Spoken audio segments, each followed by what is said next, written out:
আমি করে দেখাবো পেঁয়াজুর রেসিপি করতে আমার কি লাগবে আমি তা দেখিয়ে দিচ্ছি।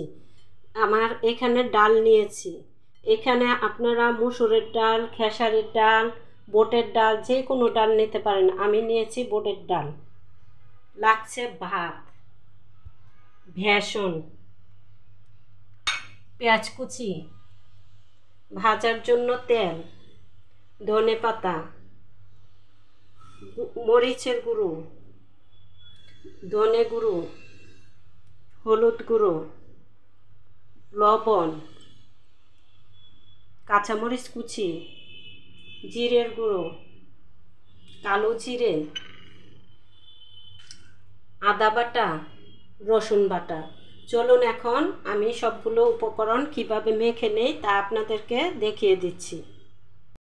দিয়ে দিচ্ছি রসুন বাটা, দিয়ে দিচ্ছি আদা বাটা, দিয়ে দিচ্ছি কাঁচামরিচ কুচি,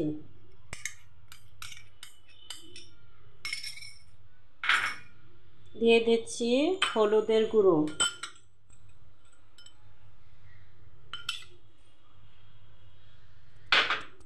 দিয়ে দিচ্ছি মরিচের গুঁড়ো,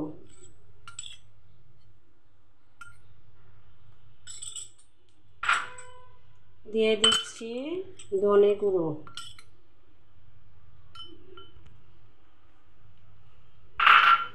দিয়ে দিচ্ছি জিরের গুঁড়ো,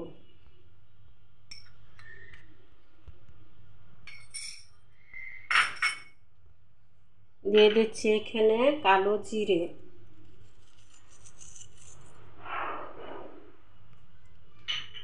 দিয়ে দিচ্ছি লবণ,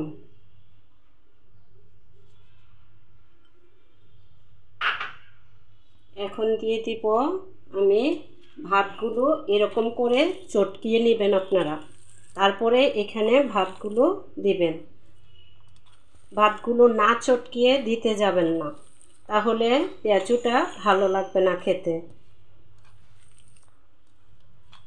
ভাত দিয়ে পেঁয়াজু করে খেয়ে দেখুন, অনেক স্বাদ হয় এই পেঁয়াজুটা এবং খুবই মচমচ হয়। এরকম করে চটকিয়ে দিবেন।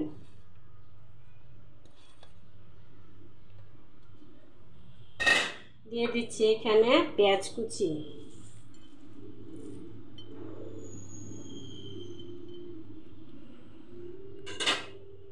দিয়ে দিচ্ছি বেসন,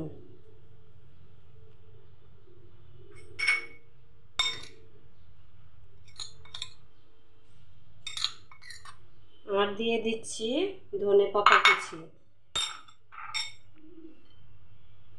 দিয়ে আমি সবগুলো উপকরণ একসাথে এইভাবে মেখে নেব।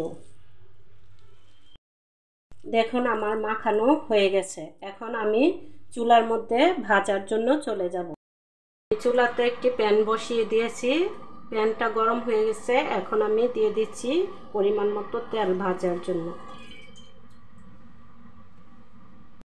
আমার তেলটা গরম হয়ে আসছে, এখন আমি দিয়ে দিচ্ছি পেঁয়াজগুলো। একে একে এইভাবে পেঁয়াজগুলো ছেড়ে দেব। আমি এখন পেঁয়াজগুলো উল্টিয়ে দিব। এরকম যখন নিচ দিয়ে লাল হয়ে আসবে তখন আমি পেঁয়াজগুলো উল্টিয়ে দিব।